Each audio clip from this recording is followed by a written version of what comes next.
Anak, maganda ka na. Bibili tayo ng bagong kotse. Talaga po, Nay? Excited na ako. Oo, anak. Kaya magbihis ka na. Tara na. Sige po, Nay. A few moments later. Welcome po, ma'am. Bibili po ba kayo ng kotse? Pumunta kami dito sa car shop, di ba? Baka submarine yung bibili namin. Meron po kami dito, ma'am. Bagong-bago. Murang-mura. Aba, anong tingin mo sa akin? Walang pera? Judgmental ka, ah. Di naman po sa ganun, ma'am. Tignan niyo po. Sige, titignan ko. Ang ganda, di ba, ma'am? Wow, ang ganda nga. Tapos, ang bango pa. Wow, ang ganda. Magkano ba to? 20,000 lang po yan, ma'am. 20,000? Ba't ang mura? Baka may sira to, ah. Wala pong sira yan, ma'am. Nay, ang ganda nito. Bilhin mo na. Sige, anak, bibilin ko na. Bakit tayo mabukas? Anak, teka lang, ah. Anak, paano nakalabas yun? Saan ba yung batang yun? Hello, anak. Nasaan ka? Nasa bahay po, Nay. Bahay? Huwag mo ako naloloko, ha? Malilintikan ka sa akin. Totoo nga po, Nay. Di niyo naman po ako sinama, eh. Ha? Nay, bilhin mo na tong kotse. Kumalma ka nga, Mare. Kakanood mo yun ng horror drama, eh. Manood na lang tayo dito sa Loklok. Dito, marami kang pwede panoorin at feel lang to, guys. Ito nga pala yung horror na pinapanood ko ngayon. Super nakakatakot nito, guys, at super nahook ako. Oh, di ba? Ang galing. Manood na lang tayo dito. O ikaw, manood ka na rin dito sa Loklok. Okay, class. Last 5 minutes. Hirap naman nito. Ano sagot sa number 10? Huwag ka mong kopya sa akin, Samantha. Mapapagalitan tayo kay ma'am. Tamot mo naman. Ayaw mo akong pakopyahin, ha? Bilisan nyo, class. 1 minute na lang. Ma'am, nangongopya po si Scarlett sa akin, no? Apakasinungaling mo, Samantha. May nangongopya pala dito. Bagsak ka na sa akin, Scarlett.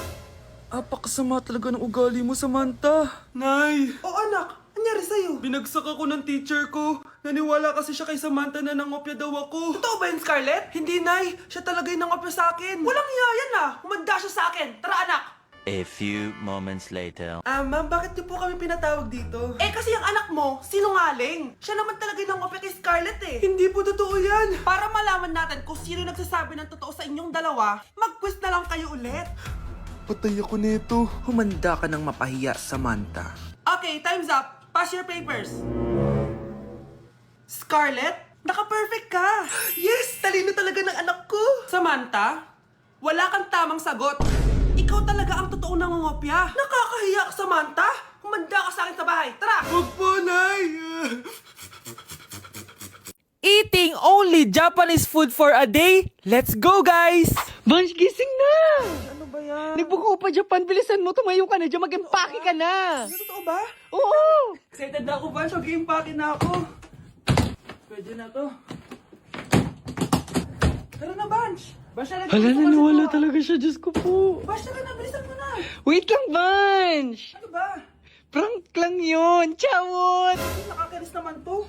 Pero may challenge ako sa'yo. Ano na naman yan? Eating only Japan foods for a day. At kapag nasucceed mo yon, pupunta tayo ng Japan. Tabi mo yan, Tara! Good morning, guys. So, it's currently 10:08 a.m. and magbe-breakfast na tayo. So, hanap tayo ng Japanese food.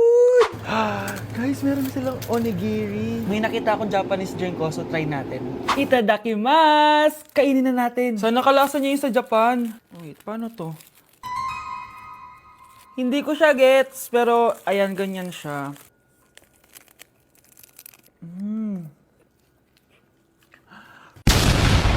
Pasabog! Kainin naman natin to kasi ako nagpabili nito. Itong bulgagi.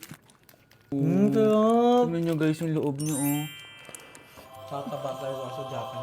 Tuturuan ko kayo kung paano magbuo ng onigiri. First step is...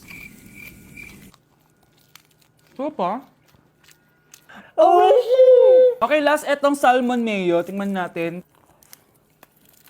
Mas yung beef. Subtle lang yung lasa niya. Hindi siya sobrang malasa gaya na ito. So, inom na tayo, guys. Try natin itong Milku. Milku, deodorant. Miku, guys. Lasa siya Yakult. Sarap! Totoo ba? So, yun lang naman sa breakfast natin. Excited na ako sa lunch and dinner kasi sa labas tayo kakain. It's lunchtime, guys. And as usual, late na naman tayo magla-lunch. Ang kinikrave ko ngayon for lunch is ramen. So, tignan pa natin kung ano pa pwede natin orderin na Japanese food. Guys, di ko alam na may entrance exam pala dito. Di pa naman ako nag-review. Usually, guys, minamax ko lahat to. Papamax ko sa kanya lahat, pati yung spice para may challenge. Tara! Guys, dumating na yung karaage. Oh my. Oh my God, ang sarap. Guys, nakikita nyo ba to? Kaya black yung kulay nito kasi squid ink daw yung ginamit dito. Weird siya pero masarap siya, gets. Sarap. So meron din siyang beef. Wow. Sobrang malasa siya, guys. Kung di pa kayo nakakatikim ng ramen, guys, ano pa ginagawa nyo? Bumili na kayo. Mukha lang siyang hindi nakakatakam pero masarap siya. Grabe, namimiss ko na yung Japan kasi palagi kami nag-ramen dun eh. Craving satisfied naman ako and excited na ako sa dinner, guys. So, next stop, dinner naman. So, let's go! It's dinner time, guys! Medyo busog pa ako pero kaya natin to. So, tara, pasok na tayo and mag-order na tayo ng Japanese food. Let's go! Itadakimasu! Favorite namin to ni Haneban. Sobrang sarap nito, guys. Sushi siya na may malaking salmon, tas ang sarap, promise. Sausaw natin sa sauce. Bigyan mo ako ng best reaction mo. Nag-order din kami ng California Maki. Nag-order din ako ng yakiniku doon. Ayan ang tsura niya. Sarap niya, oh. Guys, tignan niyo.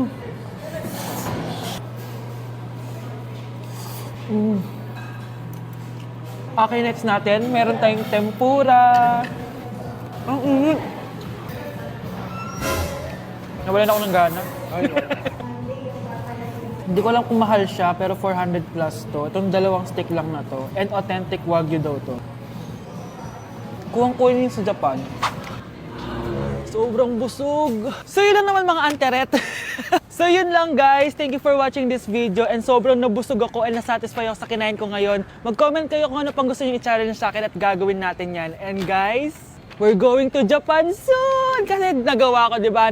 Sabi mo, lilibre mo ako ng ticket sa Japan. Arigatou gozaimasu! Bye! Kahit malakas ang ulan, wala pa ding suspension. Wala pa ding suspension? O anak, pumasok ka na. Ayoko, Nay. Magsususpend din naman. Ang tamad mo talaga. Kaya ka bumabagsak eh. Pumasok ka na. Sige na nga, papasok na ako. Oh, be, napatawag ka. Lakas ng ulan, be. Papasok ka ba? Wala pa suspension, di ba? Huwag na natin hintayin mag-suspend, be. Huwag na tayo pumasok. Oo, sige, be. Huwag na tayo pumasok. Di na naman papasok mga teacher natin. Walang papasok, ha? Oo, be. Huwag na tayo pumasok. Hello, pre. Nasaan na kayo? Papunta na ako ng classroom. Nasa bahay kami, pre. Anong ginagawa mo dyan? Ha? Bakit nasa bahay kayo? Di ka ba updated? Suspended na daw yung klase. Basa-basa ka kasi. Bakit kayo lang nag-suspend? Nakapag-swimming na ako dito, oh. Good morning, class. Nasaan yung mga estudyante ko? Alis na nga ako. Present po, ma'am. Ano po lesson natin today, ma'am? Patahimikin mo na ako! Diba binagsak mo ako dati, ma'am? Ako naman ang magpapabagsak sa'yo ngayon. Lumayo ka! Nandito ako sa Japan ngayon at titikim tayo ng Japanese convenience store snacks. Hulaan niyo kung saan ako pupunta, walang gato sa Pilipinas. Grabe, the best talaga ang 7-Eleven sa Japan. Parang lahat ata ng gusto mong bilhin nandito na. Sobrang dami! Let's try this, oh. Ano kaya to? Mukha siya mochi. So, let's buy. Oh, may brulee sila, guys, oh. Siyempre, add to cart. Parang sikat din to. Kainin natin, guys, tara. Add to cart. Yakult ba to? Ang laki ng Yakult nila dito, oh. Add to cart. May Japanese, oh. Arigato. Tikman na natin. Una natin titikman itong pudding.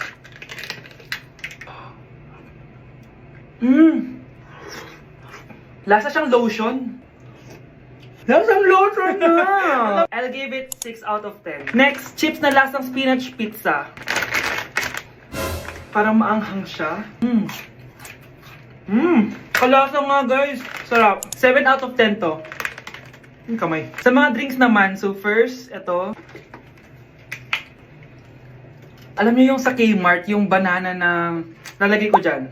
Ganun yung lasa niya, pero hindi masyadong matamis. So, 7 out of 10.